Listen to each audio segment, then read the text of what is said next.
Hello everybody, welcome. Signed a paper, shook hands, packed up and run. They cut the ribbon, took their prize. But the ground still burns and the river still cries. I'm Dana, welcome to the show. And you can call in at these shows at 709-589-4406. It always takes me about a minute to get up to bashing speed. It's February 24th. My goodness, this month is just spinning away. You can call into these live shows from Canada, United States anyway, and New Mexico.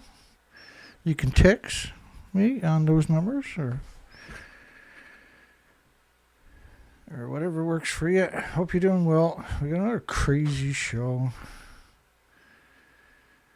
Does the nuclear industry know how to do anything besides crazy?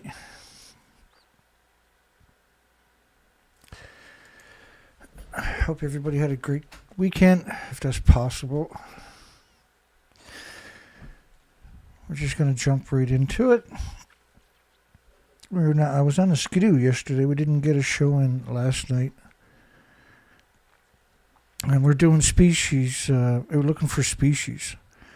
And so I've never seen a bird track or any other tracks whatsoever. And so finally I'm heading home and I make the corner about 5 minutes away from where I'm to. And you're going through the community now at this point, right? And there's a garbage can there, but a couple of garbage bags alongside of it.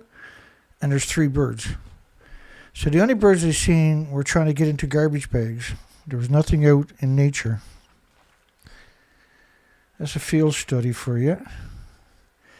And you can blame that on Japan's radioactive fallout.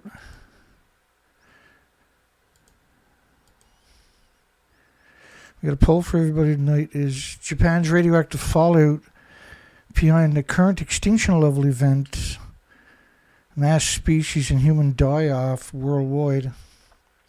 And the radioactive fallout covered the entire planet within 30 days is the consensus. There we go. We're good to go.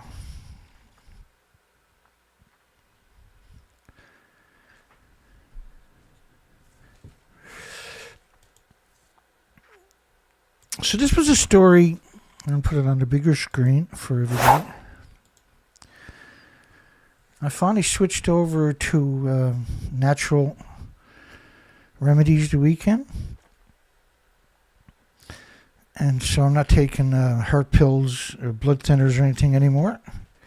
Pharmaceuticals will just mess you up, right? So I'm switched over to natural stuff. For my heart, I'm taking hawthorn berry. And for blood thinners, I'm taking cayenne pepper pills, for instance. You start to feel much better right away, don't you? Japan's nuclear wastewater discharge plan provokes worldwide protest. So this was 2023, April the 13th. And on August the 4th, 24th, 2023, Japan claimed they were starting the first releases of water from the so-called tanks. What was interesting about that story, the International Atomic Energy Agency had made its first appearance at Fukushima in 2023. International Atomic Energy Agency's role is to analyze and confirm data provided by TEPCO. The data so it's really interesting because you have a criminal act happen and you go to the criminal to ask them to supply documentation rather than do it yourself when that's what your job should be. But I mean, International Atomic Energy Agency's role is to analyze confirmed data provided by TEPCO, not directly collect samples and verify them. We mocked them pretty good. Apparently now they're out there allegedly with TEPCO collecting samples. Again, I believe nothing, and I mean nothing, the International Atomic Energy Agency says. Zero. Or IAEA, or the UNSCLEAR, or ERPA, the IPRC, etc., from the United Nations. Literally and figuratively believe zero that they tell you. I'll show you the evidence. You can make up your own mind. Water with nuclear fuel is coming up off the ocean floor off the Fukushima coast. Is that why the International Atomic Energy Agency didn't want to take samples? In the first 12 years, they didn't even go to the site. Because, you know, multiple nuclear meltdowns.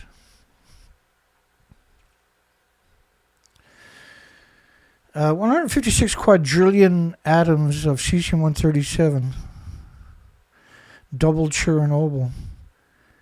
Getting close to the total fallout from every atomic bomb test in history. And maybe outputting from seeps in the seafloor. I don't know. Is what they're saying, right? But the actual fuel assemblies were ejected out of the reactor 3, for instance. The entire reactor cores and the fuel pools were ejected right out of the building.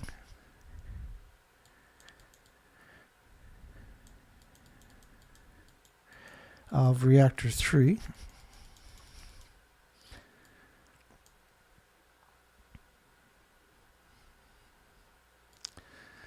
The industry's insane, eh? Now, the reason they weren't there because they didn't want to have to collect samples, right, for the first 13 years. And if they had went there, we could have come out and mocked them, saying, well, why don't you go get samples right alongside of these 1-ton bags of radiation where you're actually harvesting food? Why are you growing food in a nuclear wasteland? What the hell is wrong with this picture? Fukushima Daiichi has contaminated the biggest body of water on the entire planet. Well, the whole planet. They've actually contaminated the entire planet with radioactive fallout.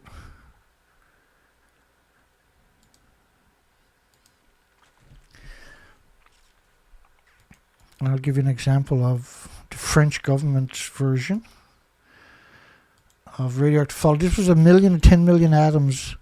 I'm going to shoot ahead and give you some context. This is 20 days of radioactive fallout, 21, 22 days, 23 days of radioactive fallout.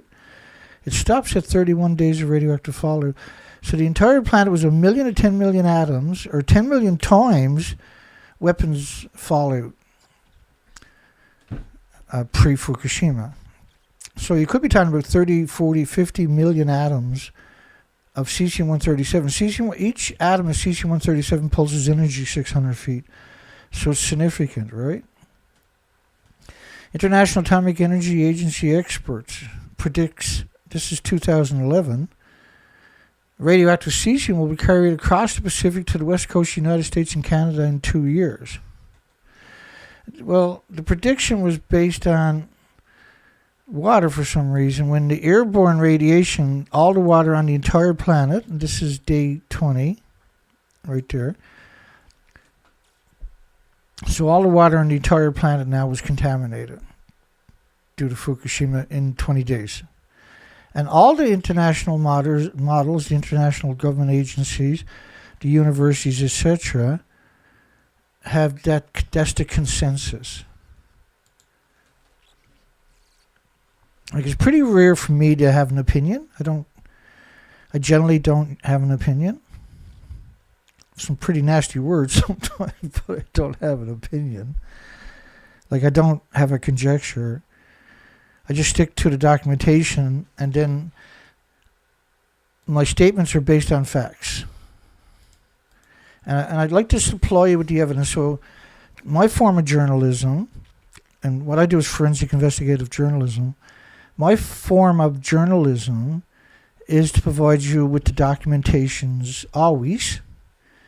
97% of the times I can provide the documentation for my assertion. Sometimes I don't have to because I've covered it so many times. And I've covered a lot of this stuff thousands of times. and I'm very versed in it, right? But I still like to show it for any people that haven't been here before. Now I'm censored, incredibly censorship against me. So this is one of the so-called storage sites. And this one in particular, the picture is a Kuma, where they actually have 30 million one-ton bags picked up. And there was 150,000 sites where they were storing it. So this was also 2023. IAEA, the International Atomic Energy Agency, says that public trust is the key to projects using radioactive soil from Fukushima. To show you this picture, and I was zooming around a little bit out of curiosity, because I'm a curious type of person myself. She's with the International Atomic Energy, Anna Clark. The International Atomic Energy Agency is not a regulator and is not in a position, therefore, to judge or approve Japan's soil recycling projects. So why are we putting them on a pedestal when they're not a regulator? They're not in charge. They're not the authority. They're part of this bizarre organization known as UN, with the same structure as McDonald's or Walmart. And therefore not in a position to judge, or they're an international corporation, right? In a position to judge or approve Japan's soil recycling project. So what part about that is it that people are confused about? Why give them any prominence whatsoever? What's the point of that? Noting that the group's task is to make sure, it's not their task. Who tasked them with that? Did the entire population or a country task them to be that? Now, you can't say that you're not a regulator, not in a position to judge or approve the recycling project, and then in the next sentence, in the same sentence, noting that the group's task is to make sure Japan's plan is in line with the International Atomic Energy Agency safety standards on disposal of radioactive waste. This is not radioactive waste. This is totally different. This is nuclear meltdowns. It's a totally different level. The biggest byproduct of radioactive waste is cesium and iodine. The biggest byproduct of a nuclear meltdown is curium. And curium isotopes, by the way,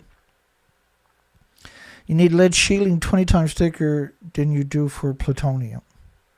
And plutonium killed all the animals with multiple tumors in all the experiments. Typically, the bone tumor was the most predominant tumor, then lung, then liver. And the majority of the animals die from the bone tumors, the skeleton tumors. But what it means to you and me and your loved ones is that the plutonium that's in their diet and their water is going to cause permanent stem cell, radioactive stem cells. And then by proxy, you're going to have permanent radioactive hormones because your thyroid is going to be so irradiated.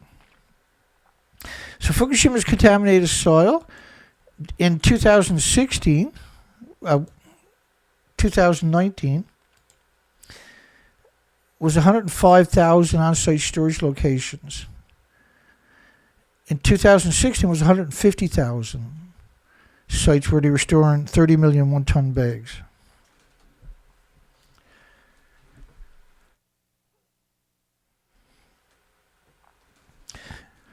UN nuclear chief to view contaminated Fukushima soil. It's the strangest story conceivable. 13 and a half years later, 13 years and 3/4, almost 14, well, it's 14, I should say it's 14 years. On the 11th of next month. So just a couple of weeks away for the 14th anniversary of an extinction event. It plays out slow in the scope of the people's perception, but it's happening.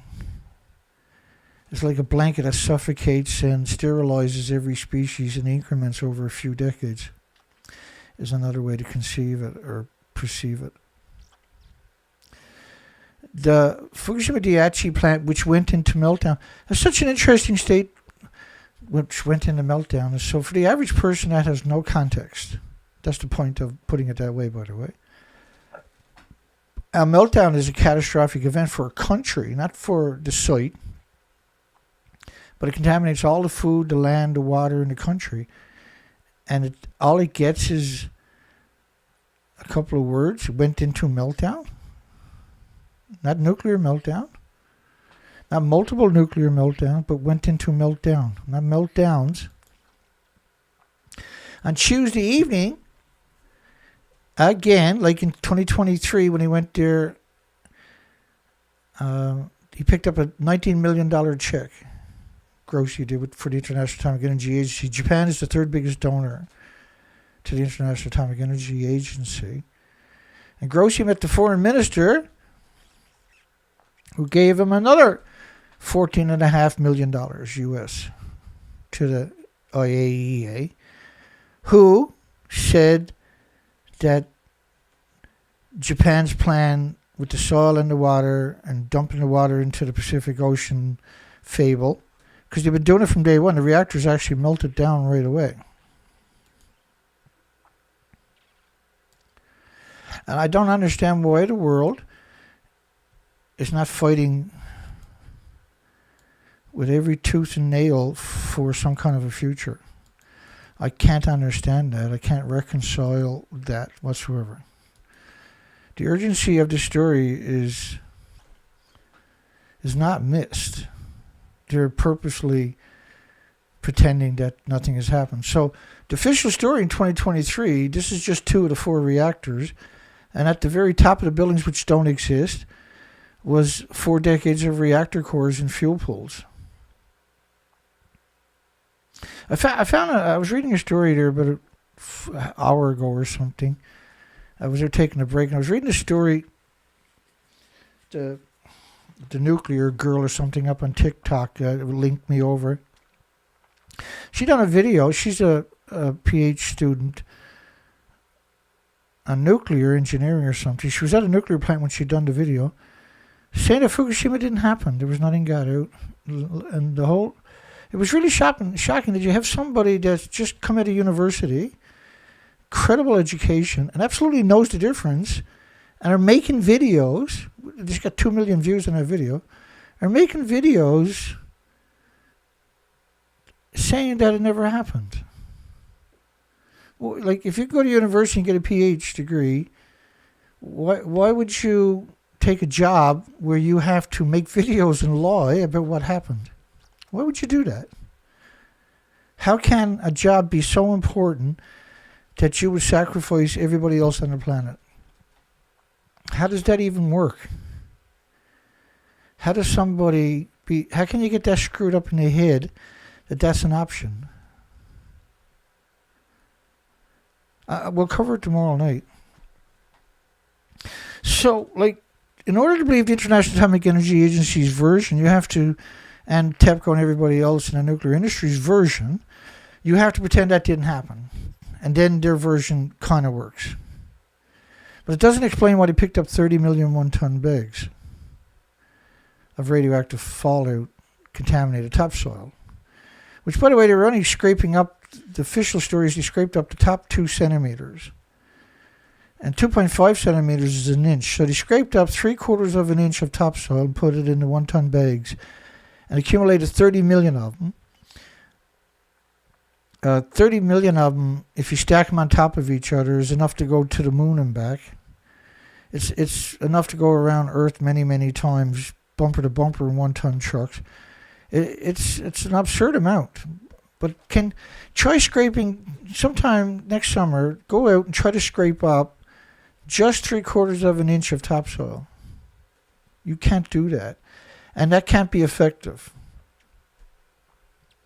It doesn't work that way.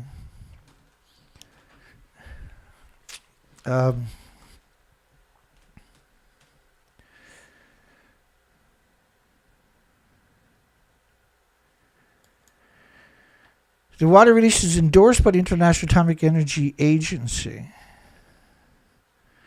Now, remind you that they're not a regulator, and they're not in a position to judge or approve. So endorsing it how does endorsing it counter the fact that they're not a regulator? How does that even work? Right, like when you look at this story here from 2013, water discharge, their role is to analyze and confirm the data provided by the criminals, not collect the samples and verify them themselves. So the samples they're getting out on the ocean currently, they're going out with TEPCO. TEPCO is taking the sample and giving it to them. Allegedly, this is what's happening. But they're not an authority, right? You go read that story there, and they clearly, Anna Clark clearly states that the IAEA is not a regulator and not in a position to judge or approve Japan's soil recycling project or water projects or nuclear projects. They're not a regulator. They're not a regulator. They are not a regulator. They have no authority. They have no sovereignty over any country. They have no authority at any nuclear power plant on the planet. The media, which is clearly compromised, and Hollywood, has put them on a pedestal so that the average person perceives that there's some kind of an authority, but they're simply not an authority. And they're the furthest thing from an authority. Their job is to promote nuclear. So they picked up Fukushima contaminated soil in 2019. They had 105,000 sites of 1 ton bags. 105,000 sites. They're such nasty people. And that doesn't mean 105,000 little spots like this there at all. Let me show you what it actually means. It's hard to appreciate how many ways they can be evil.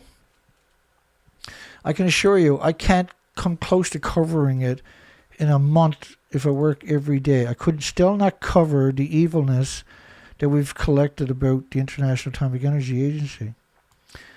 And I can tell you another thing is that we have an enormous amount of documentation. So they show you this picture here, you see this little tiny one, and they say 105,000 storage sites. So it leaves people with that impression. The impression should be more like this, 105,000 storage sites. Because you're talking about 30 million 1 ton bags.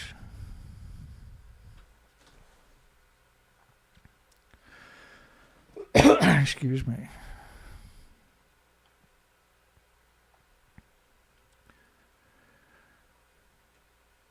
It's just, evil is so simple for someone that's evil. It's easy for them to be evil.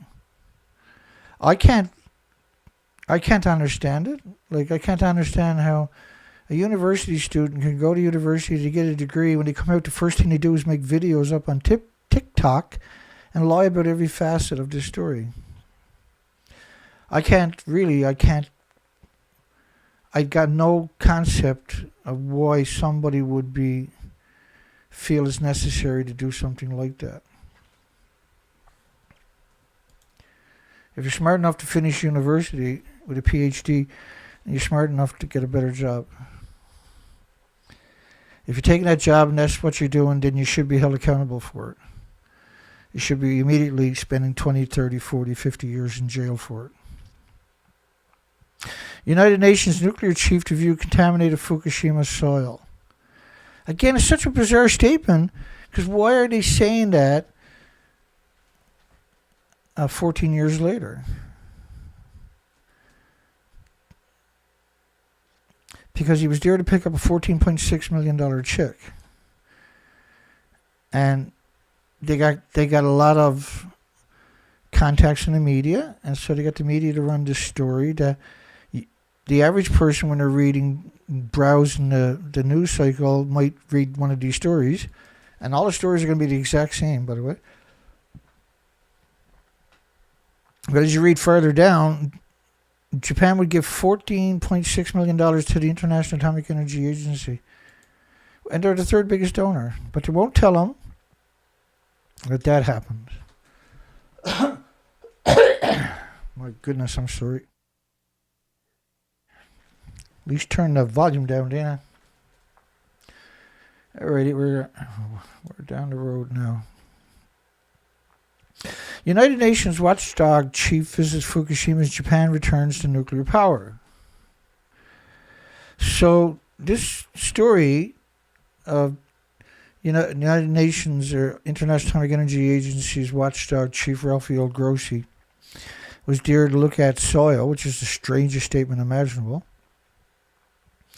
was meant to piggyback and promote this story here. So having the nuclear watchdog there, saying they're checking on the soil, Japan is going back into nuclear, and then all the media run it. There was 35 stories that I collected of that particular headline. And the majority of those medias we've never covered before, and we've covered a lot of media on this site, my goodness. United Nations Nuclear Watchdog Chief visited. They're not a watchdog chief. They don't have any authority. They're not a regulatory agency. They don't take the samples or collect the samples. They take TEPCO samples that TEPCO gives to them and then checks that. So TEPCO goes into the toilet and takes a sample out of the toilet. They're not looking for radiation. They're looking for tritium. They're not trying to do any kind of job. Their job is to manipulate everybody on the planet. So they're working closely on top of that with Taiwan, with South Korea, with China, and Japan. And so they're the arbiter of the laws, not facts. The day after Tokyo approved an energy plan that marked a return to nuclear power, first off, they don't have the supply chain. They don't have the employees. They've been out of work now for 14 years. Manpower. They don't have the support of the country. They have a bunch of corrupt politicians. Is that going to be enough? Why wouldn't you, like Japan, because they have so much geothermal, it's absurd how much geothermal they actually have. And why would you return to nuclear power when you're in a country with a 3,000-year legacy of massive tsunamis because you're right on the tectonic plates and there's 1,000 earthquakes a year? Why take the most dangerous route? Why not consider geothermal? The day after Tokyo approved an energy plan for marks to return, radioactivity is being released directly into the atmosphere. The International Atomic Energy Agency, March the 15th, 2011. It's quite a departure from the current International Atomic Energy Agency's narrative, isn't it?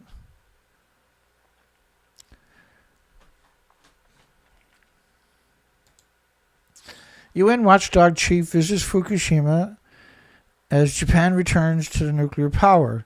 We have no evidence that he actually went to Fukushima, by the way. He's always got the greasiest looking hair you'll ever see. Why does he have a flag? Should I get a flag from my desk? Why does this parasite always have a flag? How come people like that are not in jail rotting? Why isn't the world outraged that this organization exists? The UN nuclear watchdog chief visited Japan stricken. These are massive, hideous, monstrous nuclear meltdowns, by the way.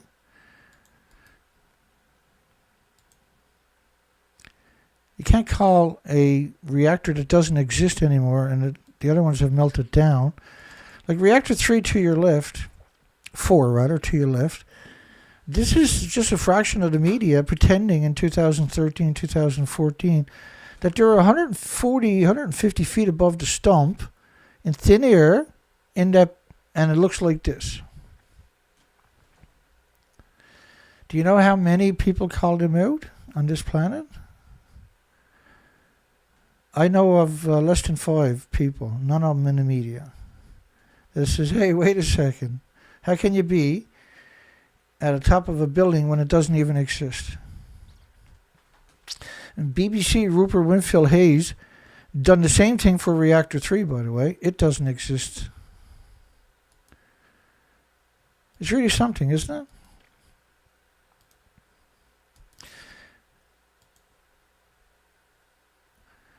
this is reactor 3 over there. It doesn't exist. The fuel pool's reactor cores were about 150 feet, 15 stories above the structure, 50 meters above the structure to your left or to your right.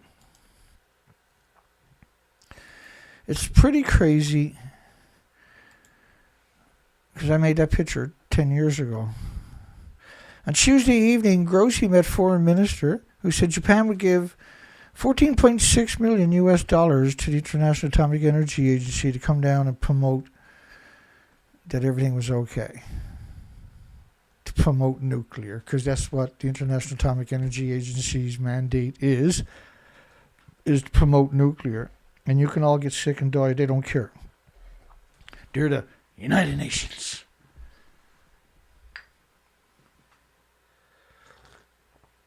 I remember years ago, I was up by Alaska on a research expedition, and I met some old diver friends of mine.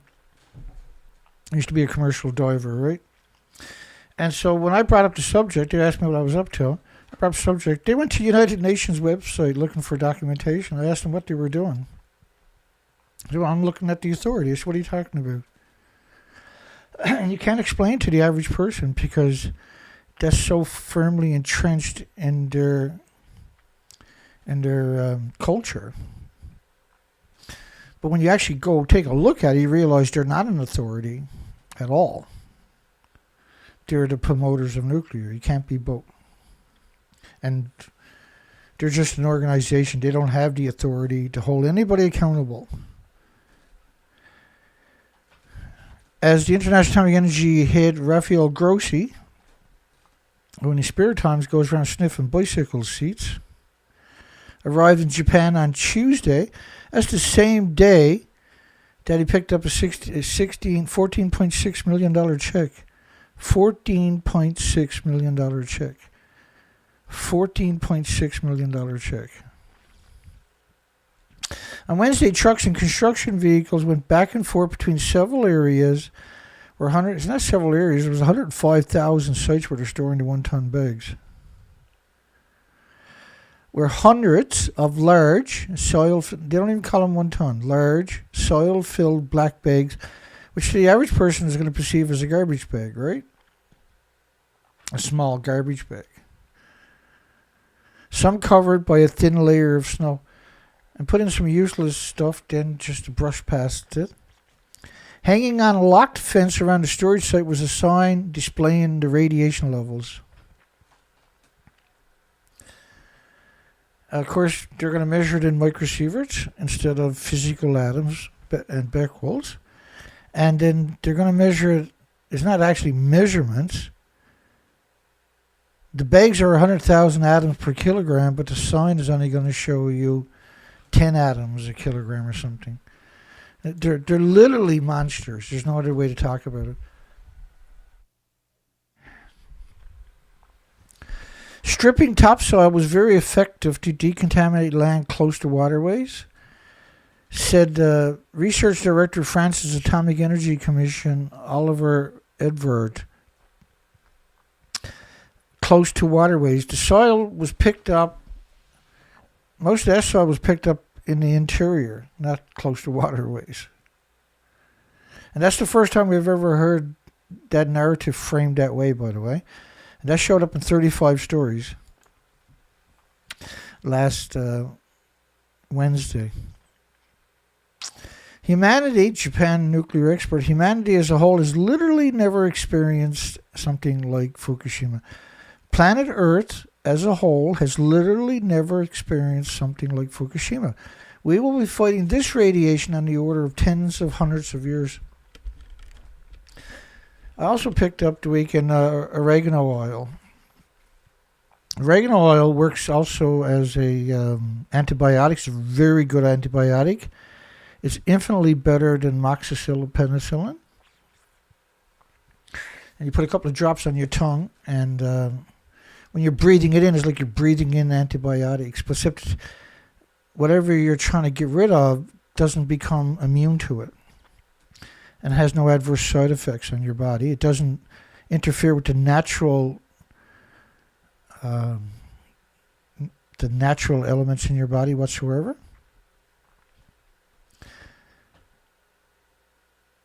We will be fighting this radiation on the orders of tens or hundreds of years. Tens of thousands of years is more like it. Okay, so let's go backwards for a minute. Homeless people are cleaning up the radioactive fallout in Fukushima. So that the destitute, the homeless, the victims of society, the immigrants who don't speak the language, not academics, not scientists, not nuclear students, not nuclear alumni, not nuclear corporations, not nuclear companies, nuclear entities, not retired nuclear plant workers from the 54 reactors that shut down. They had hundreds of thousands of employees. They didn't work at Fukushima. They sent in the homeless and the destitute because it's a coward industry. It's an industry complete of cowards. And we're talking people with Down syndrome, people with schizophrenia, people that haven't had a home for a decade, the most vulnerable of society, who don't understand what nuclear is, don't understand how to counter, how to protect themselves or mitigate what's going on, and put to work clearing radioactive soil and debris in Fukushima City for less than a minimum wage. The story, we covered this quite a lot over the years. They were taking home an average of about $10 or $11 a day for doing the most dangerous job in human history. And we should all hang our head in shame on that one.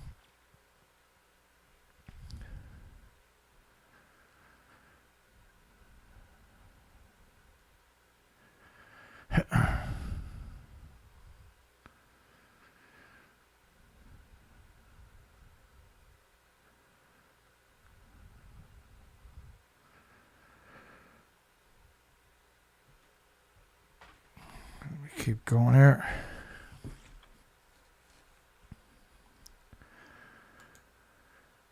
Working on the $35 billion picking up 1-ton bags of radioactive fallout. Try to wrap your mind around that statement.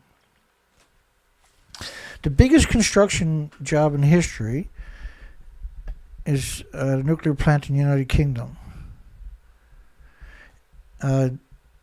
That's roughly what they were expecting to spend for the biggest construction job in human history.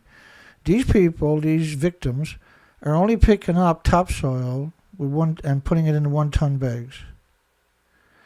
Yet they actually spent as much money or more money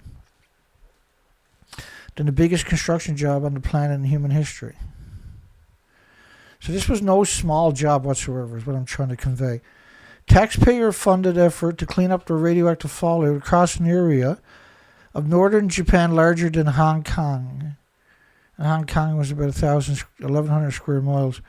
But the reality of it was, they can't get rid of the sewage across Japan. It's too radioactive. Even particularly the dehydrated sewage. And you know, just in the first year, there was 50,000 1-ton bags up by Tokyo of sewage they couldn't get rid of because it's so radioactive. They can't get rid of the ash from the incinerators. Allegedly, currently they emit to 300,000 tons, which is enough, if you stack those 1-ton bags on top of each other, to go to Hubble Space Telescope, well, just past it, of ash. And ash is just a fraction of the percentage of the material. So when you burn it, it leaves 5, 6, 7% of ash behind because they're burning it in an incinerator. So it's not like there's big chunks left behind, right? But you can't destroy radiation by burning it in incinerators. What it does mean, though, they were storing it, and we know this because we covered it a lot, they were storing it outdoors in the open so the wind would blow it away, and every time it rained, that would wash it out into the lakes and rivers and streams and estuaries in the ocean. It seemed like whatever's the worst idea, that was the route they took for everything. And it's still ongoing and probably will be for 1,000 years. In the 10 most contaminated towns on the highway that runs north past the gates of the wrecked plant, this is multiple nuclear meltdowns with 8 fuel pools, full of reactor cores that melted down, and they're just going to call it a wrecked plant. It's very difficult, I noticed the last number of years, for me to contain my contempt for every journalist. Writers found 733 companies were performing work for the Ministry of Environment.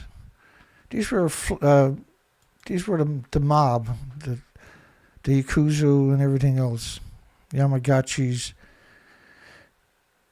The spate of arrests has shown that the members of Japan's three largest criminal syndicates had set up black market recruiting agencies, recruiting homeless and destitute victims of society and the immigrants, the victims from other countries, your loved ones who are stupid enough to go to Japan to get into those jobs. High levels of radioactivity found extensively. The air 150 kilometers from Fukushima plant is as radioactive as areas close to the meltdown. That was July the 20th, 2011. July the 18th, the air samples in Tokyo were 270, this is 240 kilometers away, were 270 times more contaminated. And they're only acknowledged in typically one isotope, like cesium-137. And the biggest byproduct of the radiated fuel rod is the brutal curium isotopes. Now, don't get me wrong, cesium's brutal. But the biggest byproduct should get prominence, shouldn't it? Then global weapons fallout peak. In the first year, there was 865,000 cancers. Excess cancers. Extra. No big deal. And they've never released the numbers after this. 865,000 excess cancer, but cancer is just one of the endless diseases and illnesses and autoimmune deficiencies and injuries that'll manifest. It's not just cancer. It's heart problems, liver problems, lung problems. It's respiratory, pituitary, thyroid, adrenaline. Long-term is Alzheimer's, and short-term, we're seeing babies born with Alzheimer's and dementia now. Babies. 1-year-olds and 2-year-olds with Alzheimer's and dementia. Try wrapping your mind around that statement. Worldwide. Fukushima cleanup. This is November the 15th, 2011. So this happened March 11, 2011. This is November. March, so April, May, June, July, August, September, October, November. So 8 months later. Wait, did I take a load of this? As the UN Atomic Agency, UN, United Nations, which is not a regulator, as I showed you earlier, praised the cleanup effort. Researchers warned that the radioactivity might have contaminated a wider area of Japan than it previously thought and called for extensive soil testing. In Tokyo, it was 29 million atoms a square meter after just a single rainfall of one isotope only, not counting all the other ones. So instead of 1,100 square miles, like one story was suggesting, it should be around 60,000 square miles. Again,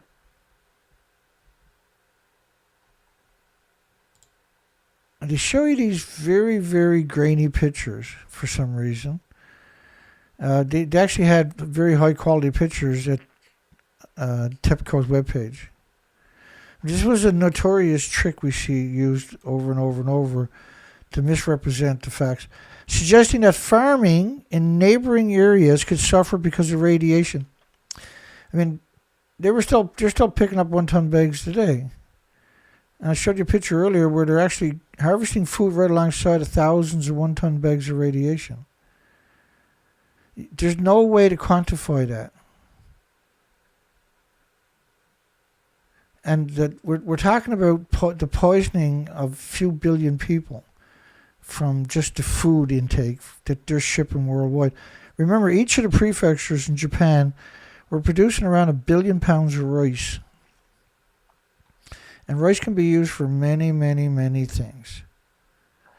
Now, it wasn't just the rice. I mean, the radioactive fallout contaminated the entire planet.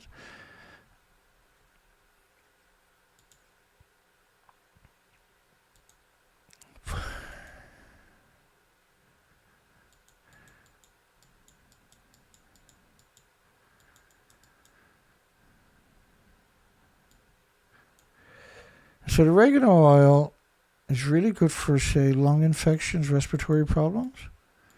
It's really good for all kinds of other things. It has a just incredible host of other benefits. And you start out with, say, 1 drop a day, and because it's so powerful, it kills the bacteria and pathogens, viruses and flus and stuff like that. It's unbelievably how good it is at that. So is peroxide, by the way.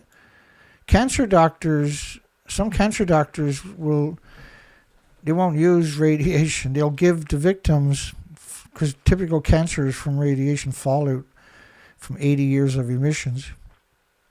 Most nuclear plants are surrounded by farms as far as you can see, even if you're on a satellite. So the oregano oil is really important to your health, particularly because we've all been poisoned significantly. And so when you put it on your tongue, it's pretty spicy. And when you're breathing in, though, you're breathing in air that's mixing with the fumes from this, and you're putting that down into your lungs, and that you're talking about very, very, very powerful antibiotics. And the studies that they've done on oregano oil versus amoxicillin and penicillin, for instance, on petri dishes, was that a single drop would kill all the bacteria. Even a single part of a drop would kill all the bacteria in the petri dish. But with amoxicillin and penicillin, still wouldn't kill more than 1/3. And so it would just rejuvenate itself, see? It's very good for other applications. You can look it up and make your own mind up. But that's the route I'm gone now. And the stuff that's zapping my energy all the time, that's going to kill that off. Using computer-simulated particle dispersions models based on weather patterns, the researchers found that now, stuff I'm telling you, when I talk about health, the stuff I'm talking about is stuff I'm doing for myself, right? I'm not a doctor. I'm not a physicist in the context of prescribing something for you folks. I'm just telling you that I've researched it extensively, and I feel very comfortable, completely comfortable, using these applications in my body because it's natural. There's nothing harmful. You can't get a side effect from mixing all of these at one time in your body, right? I also take turmeric pills. There's over 1,500 studies on the health benefits of turmeric. Using computer-simulated particles dispersions, you can actually put that stuff on your cuts, right, to stop it from getting scars. Based on weather patterns, the researchers found that the radioactive isotopes, so using computer models, simulated particle dispersals, 8 months later. Why would you do that when you have documented radioactive fallout across the whole country to work with? Scumbags/researchers found that the radioisotopes of elements like cesium blow more than 500 kilometers away from Fukushima Daiichi, including to the Hokkaido Island. The reality of it was, in Washington, United States, right by Vancouver, British Columbia, Canada, Xenon-133, which was symmetrical in the northern hemisphere, by the way, was 450,000 times above detection levels. These are absurd numbers, by the way, per cubic meter of air. There was 1 million atoms of Xenon-133 in another study per square meter on the ground. Another study was showing 20 million particles of iodine-131 per liter radioactive fallout in the rainwater from Vancouver, British Columbia, that covered the United States and Canada extensively for extended periods. And another study that showed 220 million atoms of iodine-131 per liter of radioactive fallout. That's got a 15 million year half-life, right? So you saturate it for sure, even just with a single one of these, it's thyroid glands of every species. So every species and humans are producing radioactive hormones. They built the reactors on a fault line where they got a 3,000-year legacy of tsunamis. They built it in the tsunami zone on the fault line which is only 40 miles away. Right? The tectonic plates that does that are just 40 miles away from multiple nuclear power plants on that coastline that are running now. If you have a tsunami, they're going to go down. The whole story is absurd. They built it on an earthquake, guaranteed massive earthquakes constantly, at least once, twice a year. It's clearly they put it there so it would happen eventually. They put the fuel pools at the top of the buildings. How can you get that stupid? Because they're hoping for the accident, right? Well, not an accident. It's a planned accident. The United States has 70 identical reactors. Right? They're made with the same schematics, the same blueprints. Radiation from Fukushima disaster still affects 32 million people. Well, wait a second. Chernobyl affected 10 million people. So this is a super important story from 2015. And these SafeCast Geiger counters are garbage. SafeCast is disgusting. Asby Brown and the rest of them. They're despicable maggots for doing what they've done. They're now a massive corporation. And they sell air filters worldwide. These are real, I mean, they're on the stock market. They went down and took over the radiation numbers in Japan with handmade Geiger counters, useless. They put all the real money they were pulling in from donations in their pockets. I mean, these are the lowest forms of life we've ever seen, this nuclear industry. Every facet of it. All we see is degenerate monsters in every facet of the nuclear industry. There's nowhere in the nuclear industry we don't see massive degenerate monsters. Even the graduate students are literally, figuratively monsters. As with the Chernobyl nuclear accident that impacted 10 million people, Japan is expected to see an increase in cancer. It's not just going to be cancer. So Chernobyl's 10 million, Fukushima's 32 million. Well, Fukushima's the entire population. But ain't that interesting that they acknowledge that? That's very important that they actually said something like that. Why does being a scumbag come so easy for these people? I still can't get over this kid who just graduated from university, puts out videos on TikTok lying about every facet of Fukushima. I can't comprehend how sadistic you got to be to do that. How twisted and hateful and evil you actually got to be. It's mesmerizing. I'm going to burn that person at the stake tomorrow night, by the way, so don't miss that show. Everybody on this planet should be ashamed of themselves that the nuclear industry even exists. I am. I'm humiliated this industry exists.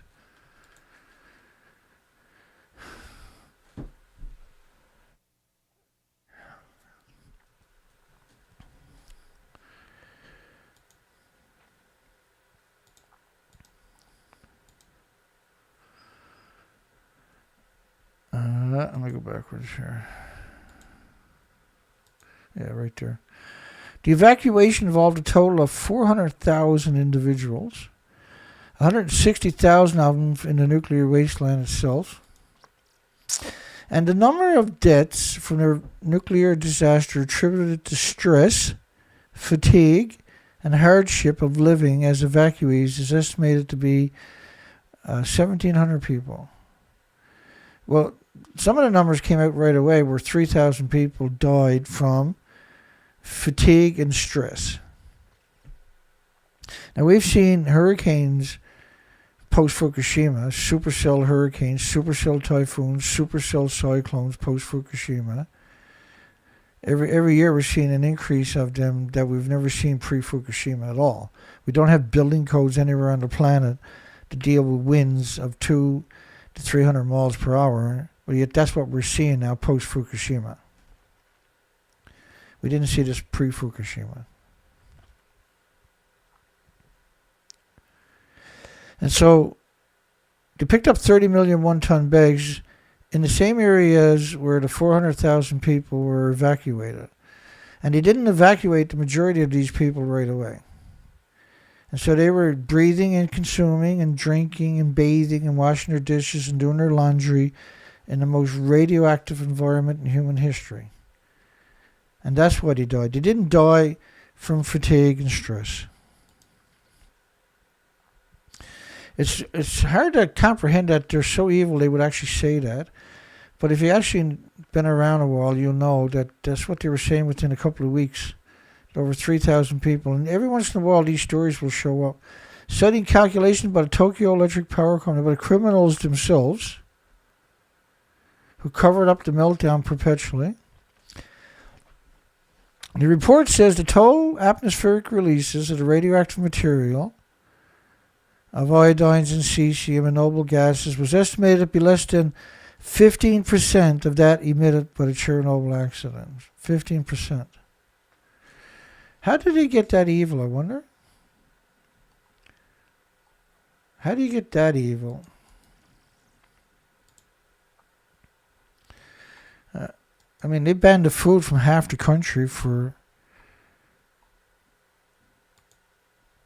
10 years by 55 countries. Less than 15%. I really can't comprehend this kind of hatred that they have for us.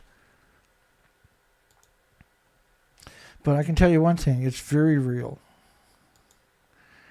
And it's not acceptable. And the worst thing you can do is let them get away with it. The very, very worst thing we can do is not respond.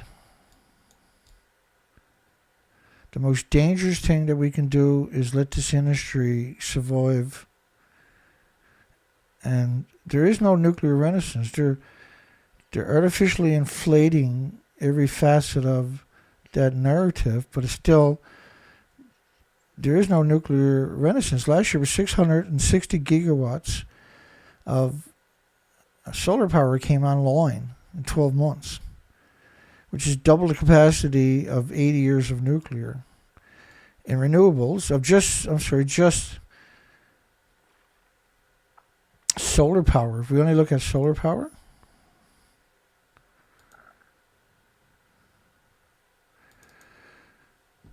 yeah, being evil is just something that comes so natural to them.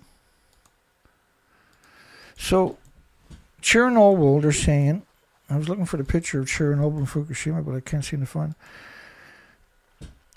So reactor 3 to your left, reactor 4 to your right. By the way, reactor 3 to your left was a plutonium mixed oxide reactor. At the top of it was 4 decades of reactor cores, same as the building reactor 4 behind me, and 1 and 2, reactor 1 and 2. So you had reactor 1 and 2, and then 3 and 4 melted down, lost all of their inventory, something we've never heard tell of from a single building, let alone 4. Chernobyl was a brand new reactor. It was a graphite reactor, and which means it's nowhere near the volatility of the materials from reactor 3 and 4 and 1 and 2. These were pure uranium, pure plutonium, but reactor 3 was the Medusa. Looking at it, literally going there and looking at it that close is a lethal dose. And that's where they sent in the homeless. And so what they done with those 2 buildings was they put, they built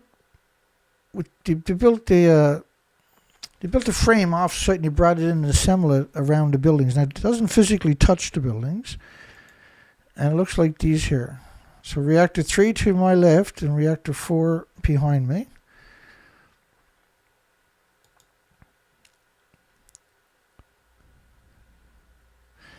So reactor 3, to put a cover over, it doesn't physically touch the building. Same thing with reactor 4. Look at the debris right here. Can you imagine how lethal that actually is? These are just panels. There's nothing inside of that. Underneath it, this is what it looks like. But somehow or another, we have dropped the ball, and this industry now has become a threat to survival of us.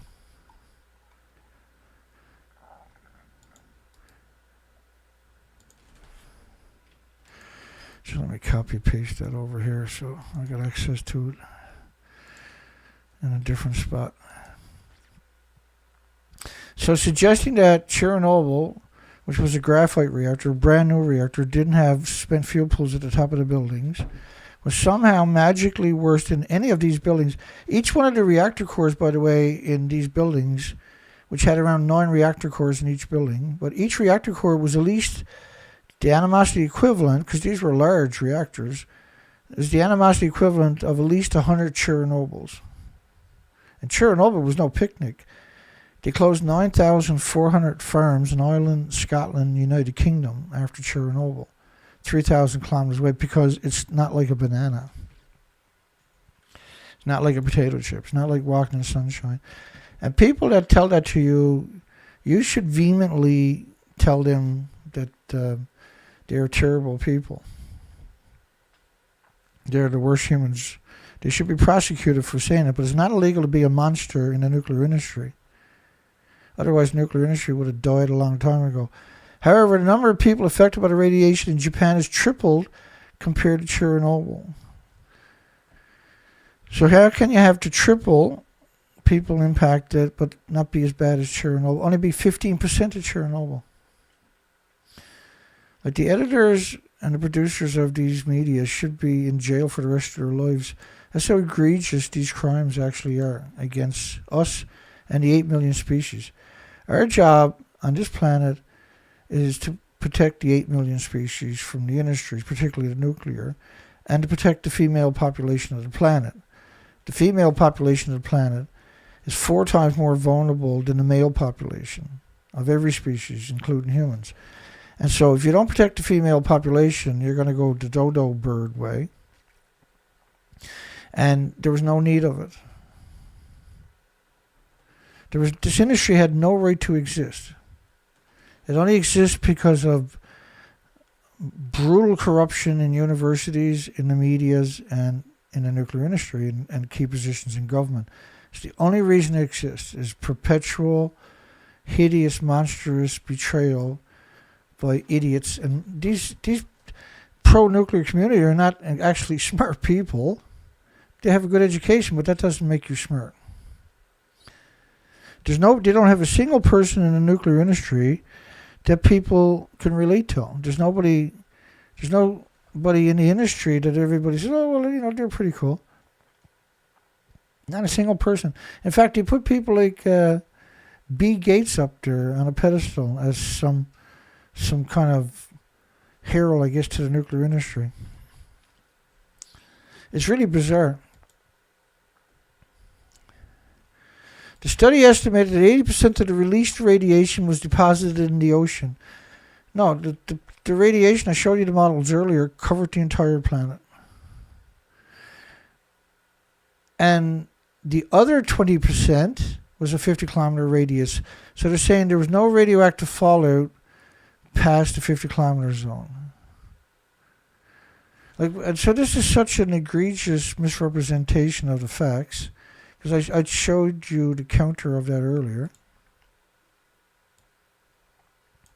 I can't reconcile this much evil. I just have a hard time understanding this kind of contempt for everybody and every species, right?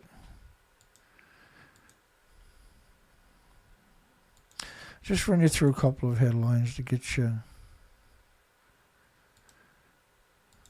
to give you some context of why this is so upsetting for me. And it should be for you. You should be just outraged that anybody would suggest the things you're reading in that story.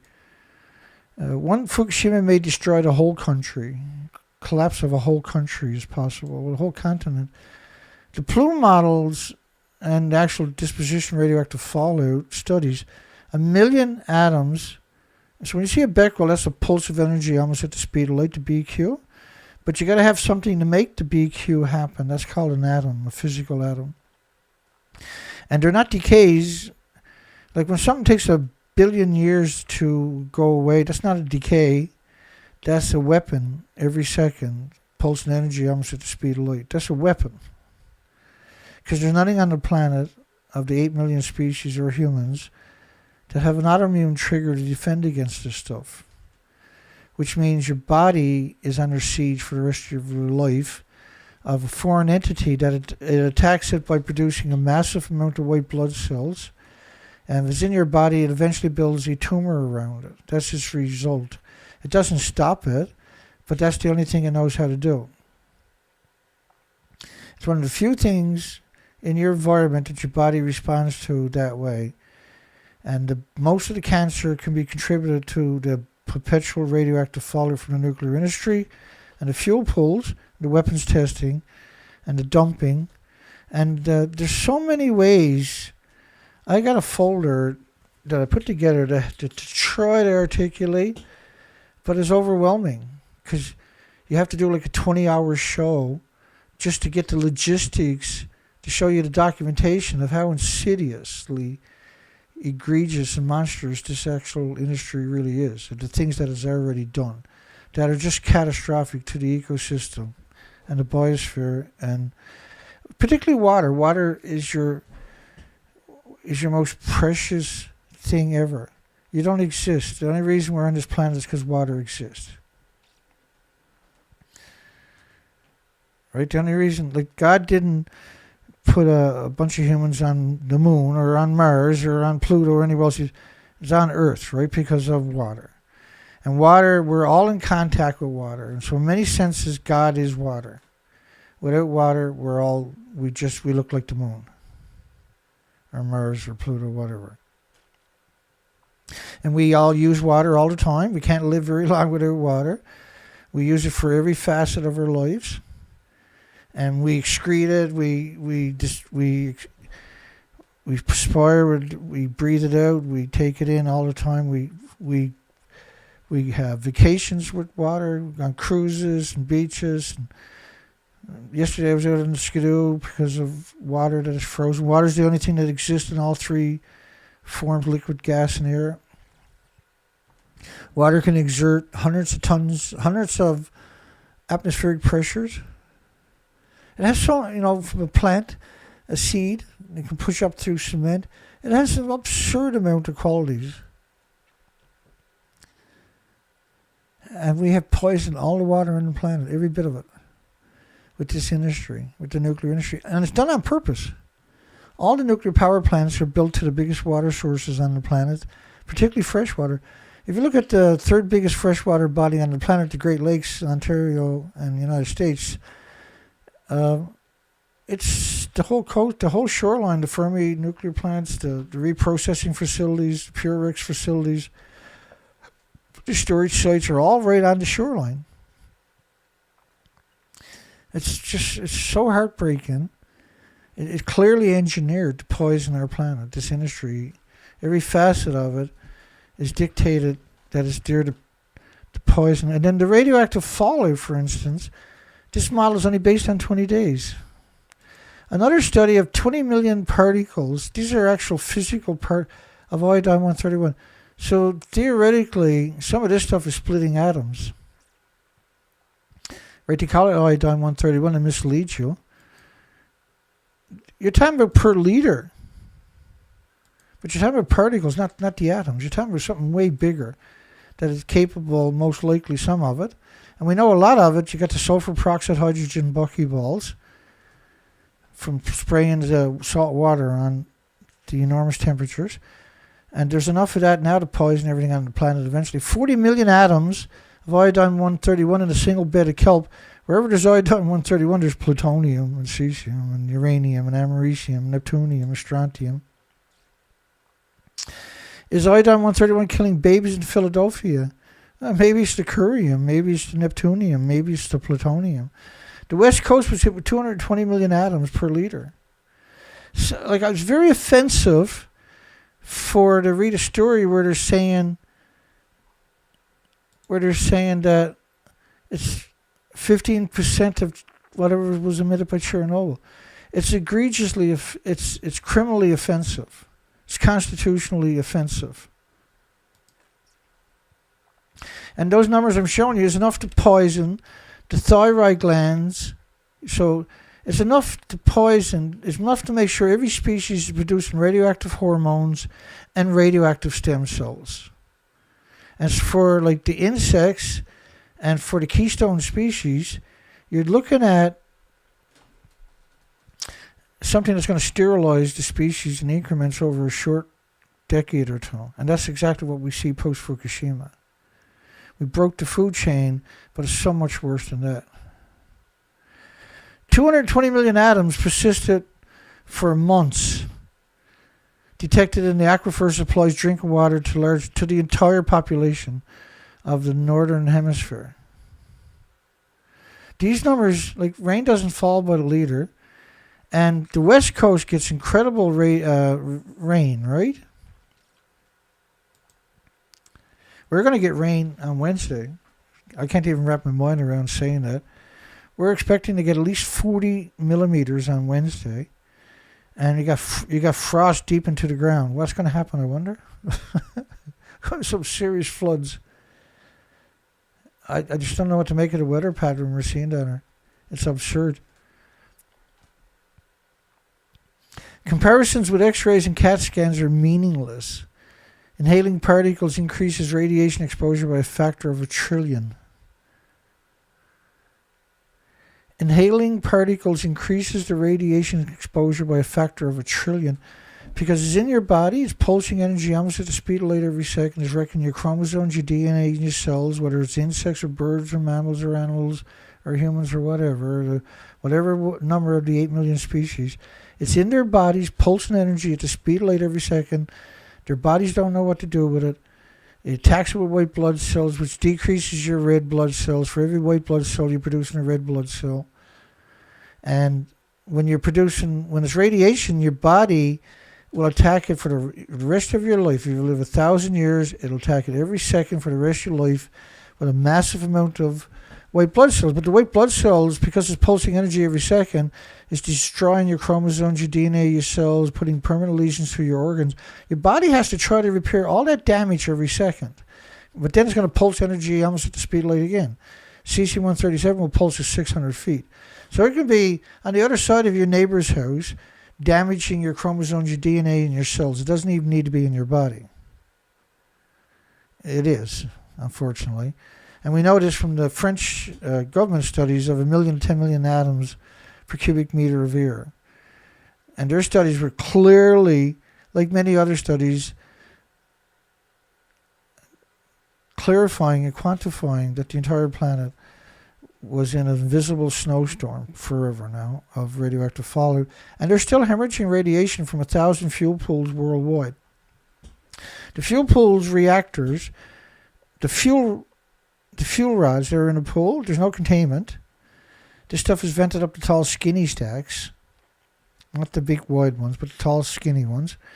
And the fuel is still boiling still producing the same amount of atoms it would to boil water for 1 million homes and businesses.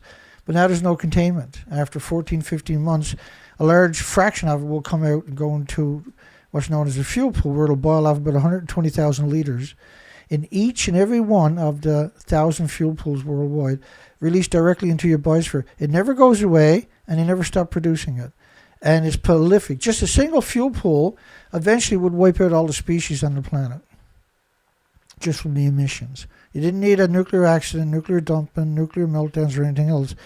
You just needed a single fuel pool venting this stuff directly into your environment. Doctors in the 50s and 60s appropriately described it as a biological weapon. It never goes away on top of that. It'll be here long after the human species experience is wiped out by this stuff. We are guaranteed eventually to wipe out every species on the planet from this industry. You don't need a meltdown, and we've had too many to even conceive. Fukushima was around 36 reactor cores in the fuel pools at the top of 4 buildings and 4 reactors melting down to one time. And yet the disgusting, coward, idiot, stupid media is out there saying that Fukushima is only 15% of Chernobyl.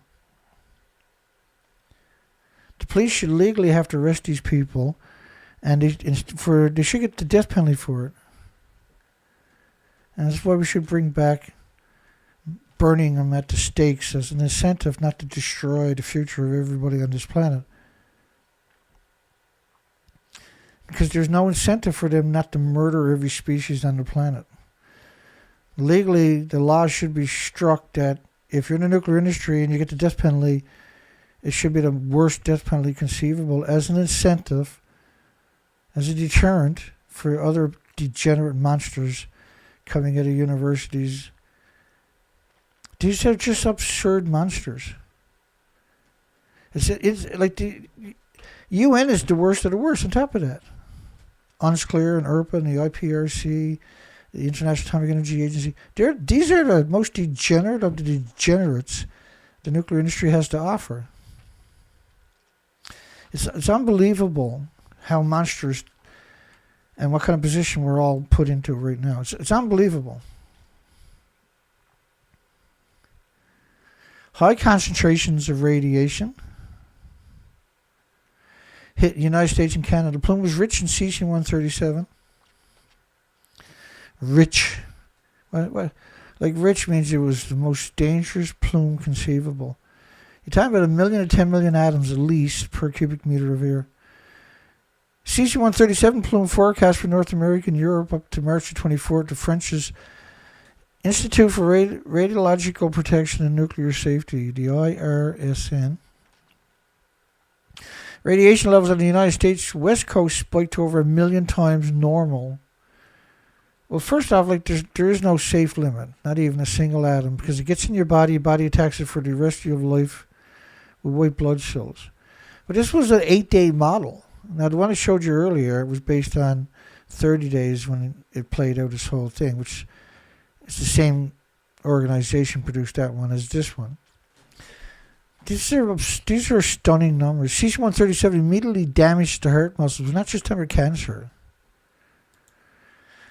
Fukushima nuclear plume covered most of the North America, now over North Atlantic, Caribbean, Canadian East Coast, March the 19th, 8 days after the tsunami, and 3 days after the last reactor detonated. This was another model based on 20 days. Up in my top right-hand corner, I always say left-hand corner because I'm facing the screen.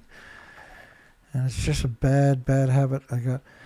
So the plume models to your left are 20-21 days. Neptunium-239, which decays to plutonium-239 after 2.5 days.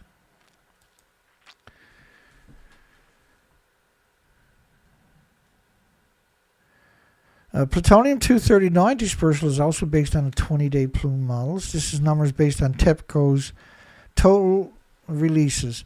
Now, they don't include the inventories that I showed you. They didn't include Reactor 4, or Reactor 3, or Reactor 2, or Reactor 1's reactors or fuel pools in any of these models.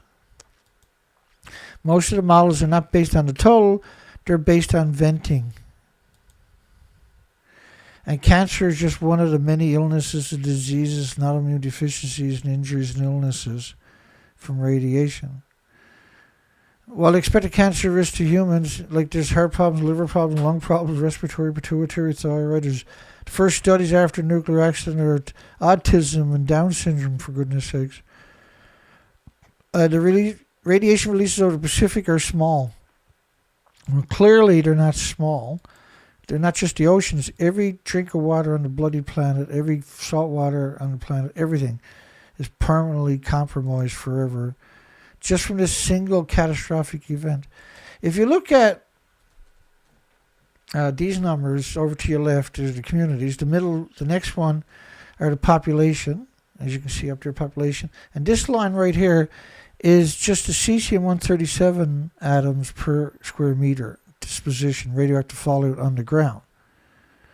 Again, this was UNSCLEAR, United Nations little pet monster. And when you look at these numbers, these people are in the worst type of a nuclear meltdown environment, a nuclear wasteland rather.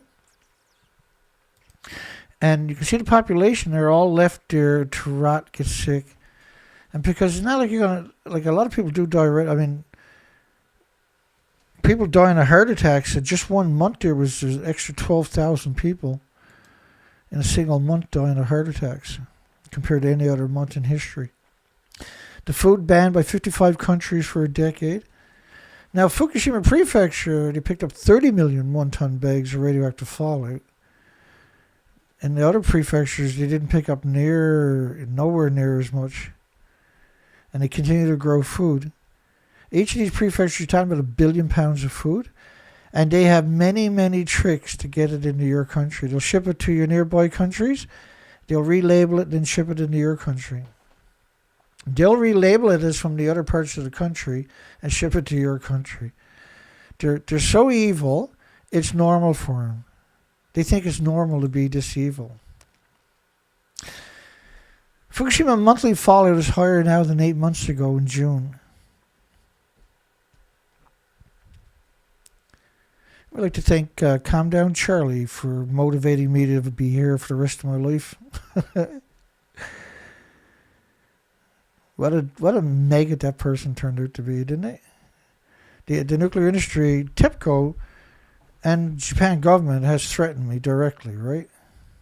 Operation Long Jump is what they call it, where they're going to target me. It's specifically meant for nobody else but Dana Durnford, to smear my name, smear my reputation, even in my own community. They're really good at their jobs too, right? And they even brought in Stinkfoot, apparently.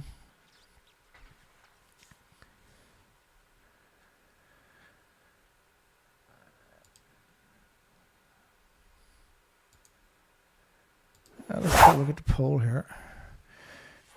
21 votes, on the most important subject in human history. Clearly the most important story you ever told. It's hard to appreciate how much I wish that other people were doing what I'm doing. Even no matter how little it is, I wish with all my heart every day that people would do this. Help push the story out. Every day it hurts me every day.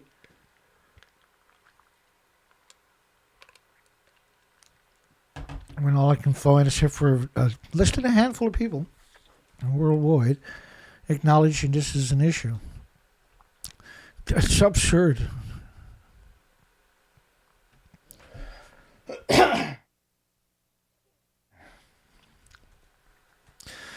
I'm not doing this because it's fun or because it's easy, because it's cool or trendy or anything else. It's an educational program to enlighten, inform, so people are able to make informed decisions based on facts, not based on propaganda from a million different directions, from a multi-billion-dollar a year propaganda, well-organized operation. They spend several $billion a year on public relation firms for the nuclear industry, and particularly Fukushima, to perpetually bombard people that everything is okay. International Atomic Energy Agency's got your back. It comes from so many directions. It's really something. And there's this. We are the checks and balances per se. We have more credibility than any industry, the nuclear industry, will ever have. It's just brutal that we don't have. If we had 20 or 30 people doing this, raising awareness, this industry is dead. It did. If I had a foundation, would just step up and support me for a year or two. We can build this operation up and push ourselves out there. This industry is dead in about a year, in about 12 months. Is mortally wounded in 12 months. If I had a foundation, dump $1 million into this operation, which is not very much when you think about it, information clearinghouse, I'm pretty sure I can wreck the industry worldwide permanently. Because social media now has quite the ability, right? You just get a whole bunch of influencers with $5,000 each to... You give them a small presentation, get them to repeat it, show the pictures. There goes the nuclear industry in less than a year. But the Greenpeace, of course, is out there telling everybody the opposite of what's happening. Beyond nuclear is out there cutting your throat every day. Fukushima monthly fallout now 10 times higher than last September. Fukushima monthly fallout because of a criticality chain reaction. I really get a kick out of this picture. This is so you can see the top of the remains of the building. That's the top of the building. There's nothing above that. That's the bottom of the building, by the way, on top of that. So they put this structure over it, and then they claim the fuel pool is inside the structure. The whole story is incredible, and people are so complacent that they didn't even have to do that. They didn't even have to fake it. People are so complacent. The industry loves to cover their bases. And they have endless money. Like if you want to make $100 million, the best way to do it right now, you can make it right away too. Within a year and a half or 2 years, you can have at least $100 million in your bank account, is to start up a so-called small modular reactor company. Just hire a couple of nuclear engineers or something like that to give you legitimacy. And then try to raise some money, and you will not be disappointed. You will raise more money than you can shake a stick at. Go buy yourself 20 or 30 sports car. I know a guy who done it, actually. He used to torment me all the time. He used to call me up and torment me. And he'd say, "What are you doing, scumbag?" He said, "Well, I'm sitting here in my 1969 this or all these sports cars." And he laughed about it. He laughed his heart off. He used to love torment me. He was from the Seattle area. Ultra Safe Nuclear, who's now gone bankrupt, of course. Took all their investors' money. Radioactive piece spills from rusty container at Fukushima plant 2021. This was a crazy story. So these containers were full of radioactive material from just after the nuclear meltdown. There's a lot of them. 85,000 of them. Currently there's 85,000 of these containers. They were going around with paper towels, cleaning up the radiation and putting it in bags and throwing it in these containers, according to them. I wouldn't doubt it either.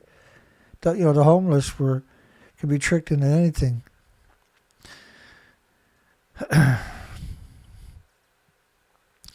TEPCO says it has no detailed records of the contents of these containers. So they have no record of what's in these containers.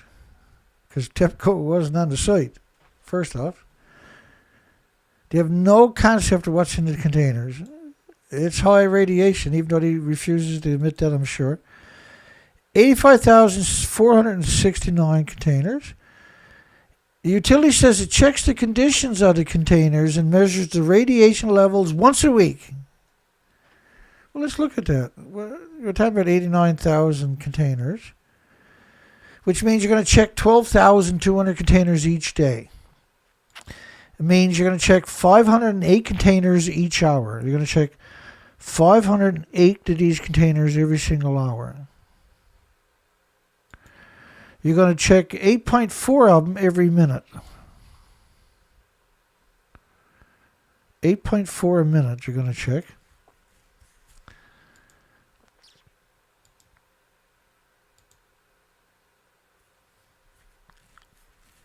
Don't ask me, I can't remember. TEPCO has 85,469 large containers of radiation. TEPCO says it checks 12,209 containers each day. That's 500 containers an hour. That's 8.5 containers every minute. That's one every 7 seconds. So they're checking with the Geiger counters, one of these every 7 seconds, and they haven't found anything bad. Well, I feel better. Not. There's tens of thousands of containers of radioactive debris and waste at the site. And now the containers are showing their age. It's called a Wigner effect. From the gamma shines, neutron bombardments, to beta rays, the alpha shines. In early March, on a day after rainfall, Workers at the plant responded to an alarm about rising radiation levels in a drainage ditch. This is brilliant. Workers / the homeless. They identified high-level radioactive material in the water in the ditch, high level. So they found right alongside of all of these tanks, they found high-level radioactive water in the ditch. But it can't be from the container, no. On the ground nearby, the 85,000 containers of radioactive waste that they don't know what's in it. No idea what could be in it. Right alongside of these 85,000 containers that nobody knows what's in them. They found a gel-like chunk of sticky and blackish material. 90 centimeters in length and 30 centimeters wide. 1 foot wide and 3 feet long. The chunk was emitting radiation. Oh my God. The workers concluded, the homeless and the destitute and the victims of society and the immigrants who don't speak Japanese, concluded that the rainwater likely became contaminated after coming in contact with the chunks. Not with the 85,000 containers that are falling apart from the Wigner effect, from the gamma shines, the neutron bombardments, the beta rays, the alphas. One of the containers had recently become rusty and had a hole in the bottom. That container held about 450 bags, but they don't know what's in the containers. They're too radioactive to inspect, but they're saying there's 450 bags of water-absorbing sheets, hoses, and clots, radiation-absorbing sheets, hoses, and clots that were used to deal with the radioactive water and other problems during the turbulent period after the triple meltdown. It was 4 meltdowns, and 8 fuel pools melted down, not 3. You scumbag Jap. TEPCO said debris from the aftermath of the accident, you know, the explosions, let me show you a picture so you got some kind of context of what debris they're talking about. Or at least I'm talking about. You know, and explosions, actual explosions, detonations. That's reactor 1 and reactor 3 behind me. So debris, so the explosions, and they refuse to acknowledge that reactor 4 blew up. They refuse to acknowledge reactor 4 looked like that. But you can go to TEPCO's website and get that picture of reactor 4 yourself. But they refuse to acknowledge that that's what it is now, today. The International Atomic Energy Agency came in with a new version in 2023, August 24th. So the debris is this stuff. You know, nuclear meltdowns. That's the debris that they're alluding to. As well as use protective gear with high doses of radiation that was stored indoors. Really. So you're going to take the highly radioactive material and store it indoors. Really. You're going to take this highly radioactive material from detonations and nuclear meltdowns and store it indoors, are you? Okay. I find that very difficult to believe, by the way. High doses of radiation and other waste have been stored indoors at the plant. The company said the items with low doses of radiation were wrapped in sheets or placed in containers and kept outside. I can tell you one thing, it's the other way, isn't it? Low doses are kept inside. Why would you put high doses inside? Because now you can't go in there. Like if you got high doses from a nuclear meltdown, and that's what we're talking about, nuclear meltdowns and detonations, you can't convince anybody with a brain cell that you can get back in that room where you're storing all this debris to. And the reason I'm saying that is because we have this picture. And that's all I need is that picture to know that those containers are not thick enough to shield you from neutron bombardments or beta rays or alpha shines or gammas or x-rays. They're not thick enough. And if they were 6 feet thick, because they were talking about so much, and that every time it rains, There's no way water doesn't get in there and water doesn't get out. There's no way. It's simply no way. These really are the most despicable humans we've ever heard tell of. We've got nothing else. Ted Bundy is like I'd rather have 1,000 Ted Bundys for neighbors than somebody from the nuclear industry. TEPCO said it will thoroughly check the conditions of the containers as well as the contents in the following 6 months. Let me check that for you. First, get the Geiger counter out of the way, which is real time, by the way. TEPCO said it will thoroughly check the conditions of the containers. Really? Who? The homeless and the destitute and the victims of society, the immigrants who don't speak the language? We have no evidence that a nuclear scientist has even been to the site. For the accumulated water, TEPCO plans to treat it and release it into the ocean. For the debris in the containers, the company plans to decrease the amount to about 1/3 by burning, shredding, and reuse. Burning, shredding, and reuse. And here we have a warehouse with one container. They're the strangest people in human history. Like, you don't know what's in them, and you're going to open them up and quantify that you can burn 3/4 of it. You can't destroy radiation by burning it. You're just going to liberate it back into the environment. They literally done, like, if you had like 10 things you can do for each application of each issue, each problem. And the number one worst way to do it, that's the thing they've done every single friggin' time. Every time without fail. We don't even have a name for that kind of Machiavellian.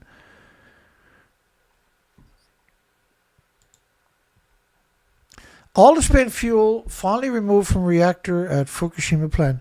So they're talking about reactor 3. Just showing you this picture. There's a better version of it. This is the back side of reactor 3. And whoever put that little bit of scaffolding there would have died that day. If you walk over these pipes, you'll die that day. Allegedly, they're pumping water up as going through these PVC pipes to the ELP systems. If you can't change the filter on ELPs. Once you run ELPs, say, for an hour, even if you did, or the Riva system, which is the exact same, or the series system, once you run them for 1 hour, the filter is so radioactive, you're talking thousands of sieverts. You're talking multiple sieverts per liter. So now, 2 sieverts a liter is going in, and 10 sieverts a liter is coming out the other side. It's, in one way, it's the equivalent of changing your oil filter, coming home and hooking it up to your water tap, and then drinking the water that comes out the other end of that filter. That's what we're talking about. Except it's brutal, lethal radiation we're talking about. You can't change the filter because there are thousands of sieverts in the filter. You can't change it. You can't get back in the building to change it, and you can't change it. And you see that up there, there's like a aluminum or galvanized contraption up there. That's meant to cover up like a hole you see up there of reactor 3. I'll give you a better version of reactor 3 in a second. This is what we're talking about. The 2-year effort involved the removal of all 566 spent fuel units. Each unit is around 1,800 pounds.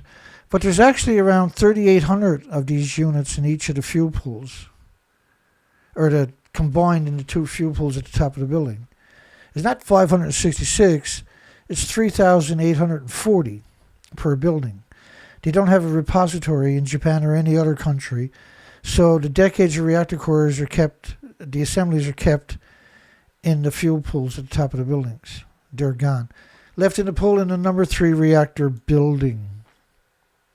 The number 3 reactor storage pool is situated on the upper floor of the building. So it's up right there. You see up there? That's the building. See over there, that's reactor, well, that was reactor 3. When they stripped it away over the next couple of years, this is what was left. So this is supposed to be, the fuel pools are at the top of the building, like I just showed you. These are 19-story buildings, 190 feet tall, 65-meter buildings. Does that look like a 19-story building to you? So when they tell you The storage pools, which has got at least 8 reactor cores in the 2 of them, are on the upper floor of the building. And here's a model of what we're talking about. The 2 red depictions are the 2 fuel pools at the top of the building. The reactor core is at the same place.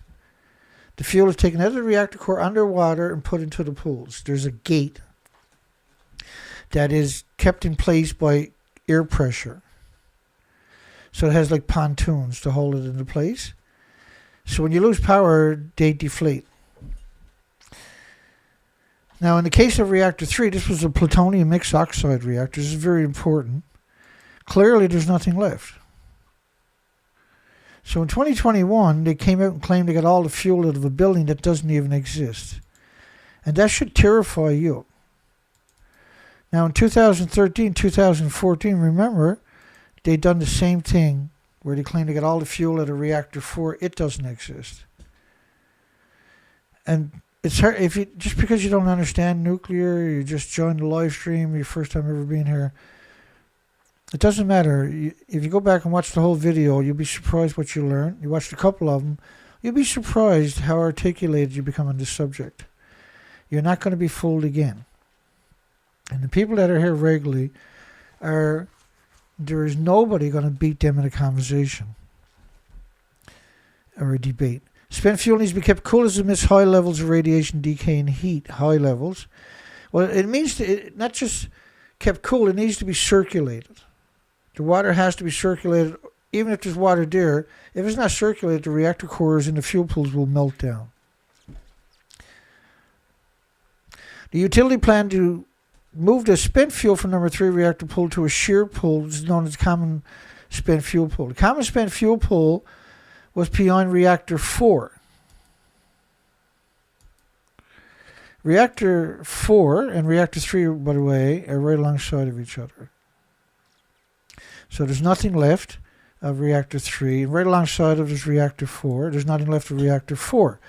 And right beyond reactor 4 and right alongside of reactor 3, across on the other side of the road, on the same stretch of road, across the road, is the common spent fuel pool. And the common spent fuel pool, the tsunami, when the tsunami ran through, I'll show you a picture actually. When the tsunami ran through, this common spent fuel pool is not 190 feet tall. It's not even half of that height. So the common spent fuel pool would have got wiped out. It's on the same street as this thing here.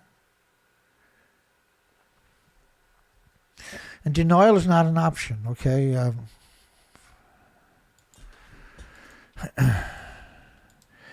It's hard. It's very difficult to wrap your mind around it if you don't have the visual cues that I provide. But once I give them to you, you see them and you are able to identify everything. I think the average person has no problem at all making the proper assertions.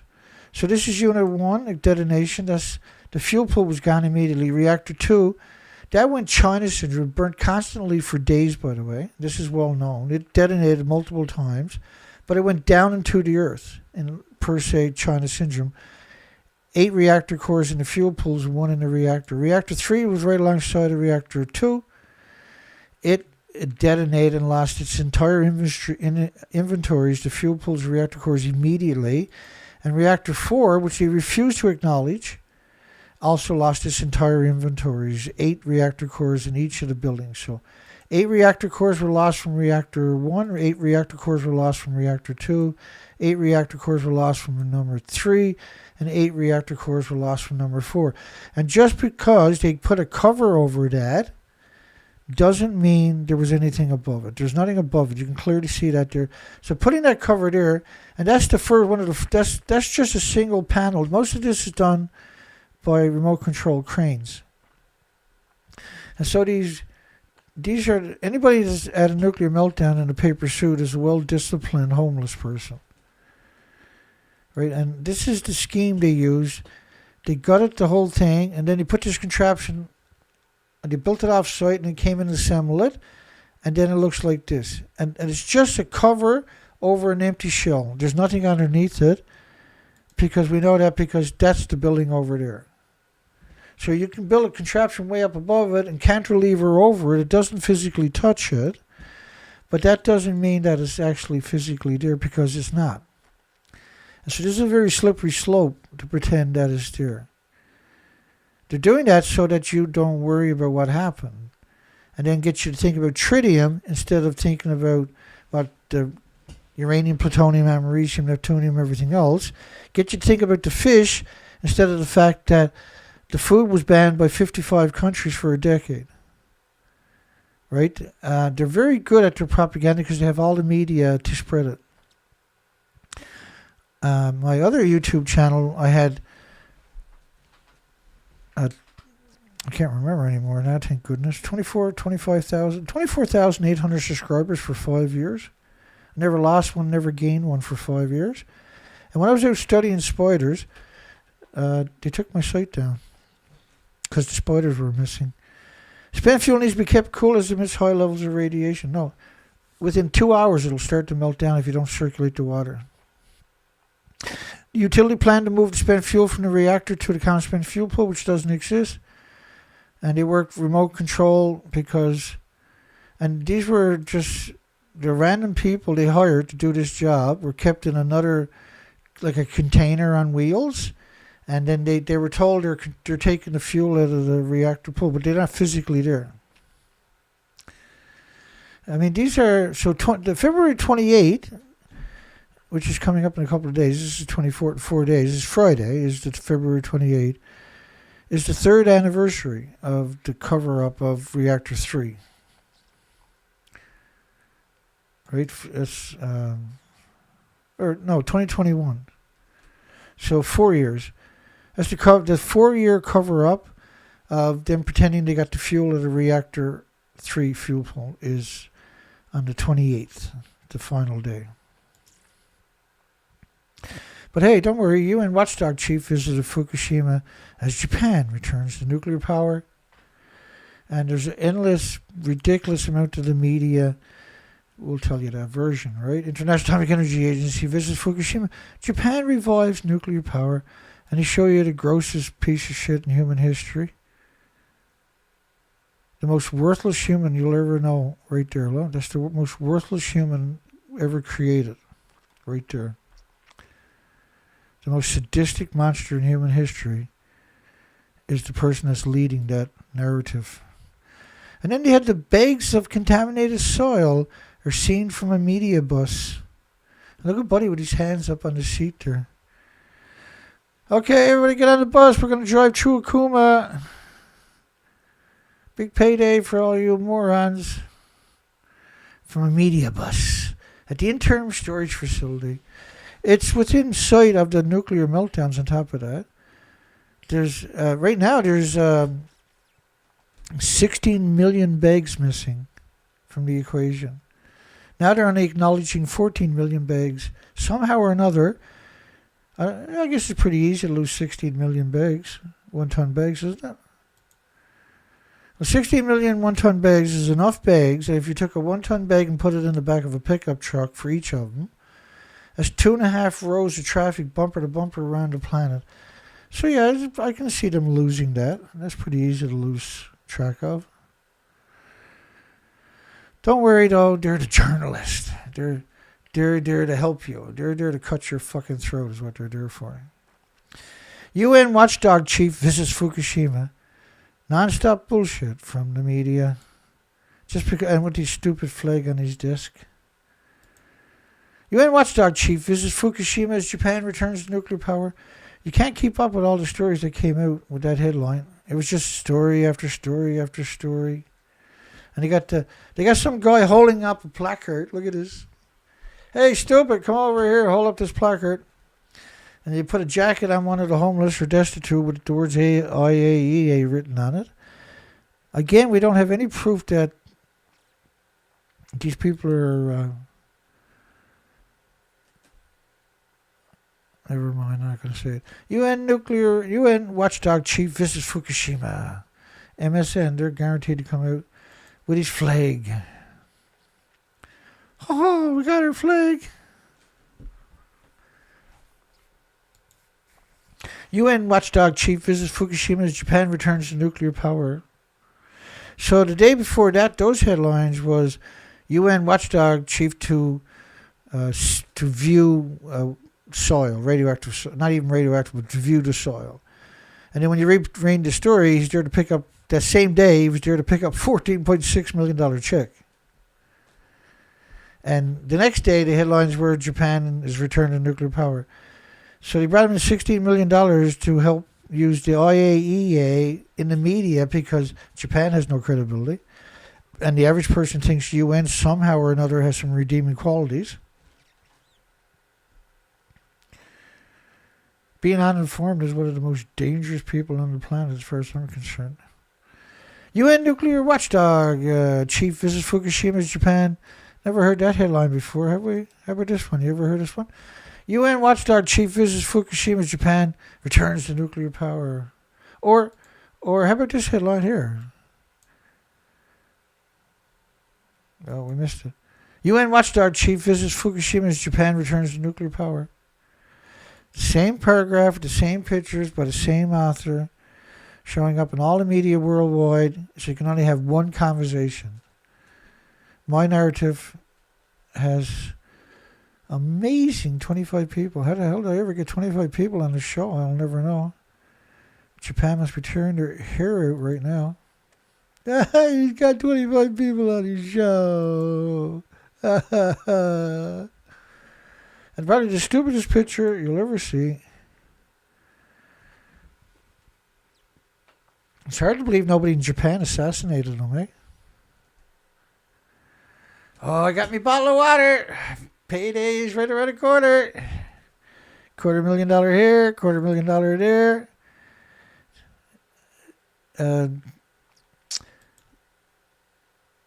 Rafael Grossi, right here, the world's worst human. The People's Republic of China, you can see the little Japa or the little chink over there. The Republic of Korea, which is right alongside of Grossi. And, of course, the dummy, the tall guy over there.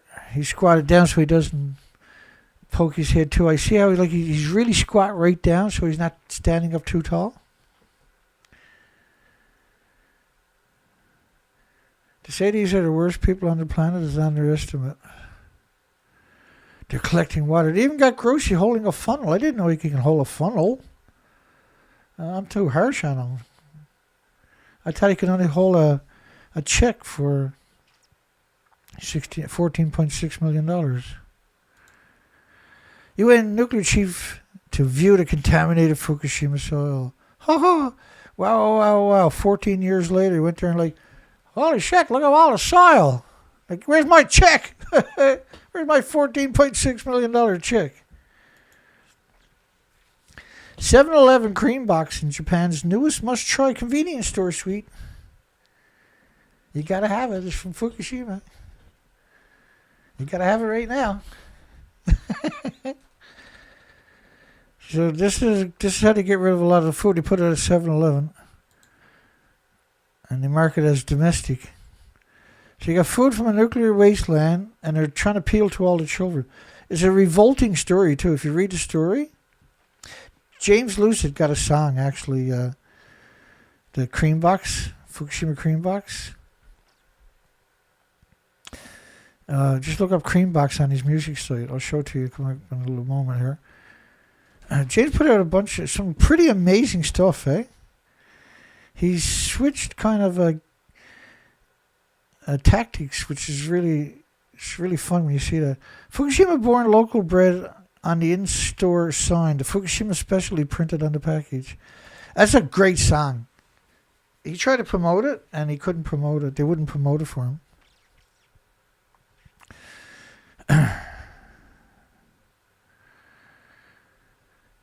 Let me see here. What are we doing here? Oh, we're getting up to that time, are we? Yeah, I busted up yesterday pretty good. All that fresh air will kill you, right? Here we go.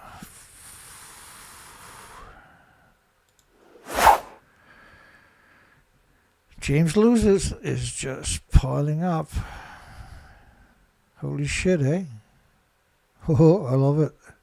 That makes me smile every time he sees that. He's put out, now this one, Fukushima, I'm going to dig up the stuff to go along with this story, this video he put out. That's amazing what he got done there. The Fukushima Meltdown Museum guided tour. They spent $50 million to build a museum to trick people to go in to the nuclear wasteland so they can have a statistic of people who visit nuclear wasteland. And what they'll do, they'll spin that and say that because they felt it was safe, right? His Purex World song is amazing. Right out of the blue, he shows up with this one here. The UN Watchdog and Pony Show is amazing too. We're going to play the Fukushima Propaganda Pancakes. I was going to play that tomorrow night because tomorrow night's story, I got the connotations of what that song is about. I'm pretty sure that's what he...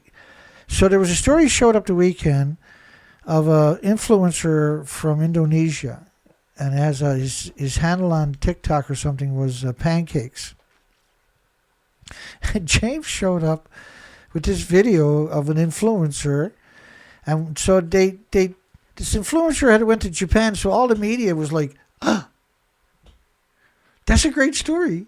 Let's promote Fukushima through the morons, the influencers. The visuals on this one, Fukushima Meltdown Museum, guided tour. Man, oh man, that's got to be so hard to do. Our Purex World is an incredible story. I kind of describe it as a presentation in one way, right? It's like he was telling a story. Like there's so much information going on there. It's incredible. And this one here, I just love this song. It's got that real. If that can make it out to his Pancakes followers, that'd probably go viral right away. See, it's such a great song. Another one, mad crazy song to the collection we already have. Before we do that, let's go back and look at the poll one more time. I'm going to come and close down the poll after. Is Japan's radioactive fallout behind the LE mass extinction level event, is what LE stands for, by the way. Is Japan's radioactive fallout behind the mass species and human die-off worldwide, also known as an LE? And don't forget to vote there. We got 29 likes. Thank you so much, everybody. We need a few more likes over here if you can do it. It's going to be there till the song is over. We're going to come back. I'm getting into a new routine now with the music, so I don't damage the original sound. I'm going to go I want to go to 1080, right? So we're going to start the song off again in a second. I'm just going to change it to 1080, and I'll turn the volume back on. And it's probably already in 1080. All right, let me turn the volume back on. I'm kind of stalling because I want the video to be 2 hours. This is an awesome song. Don't forget to get over there and give him a thumbs up. He's only got 6 thumbs up. And I'm probably going to cover this. I'll put a bunch of these clips into the video that we're going to do tomorrow night, if everything goes right for me. Have a great night and a great day tomorrow. Hugs for everybody. And we'll see everybody tomorrow night.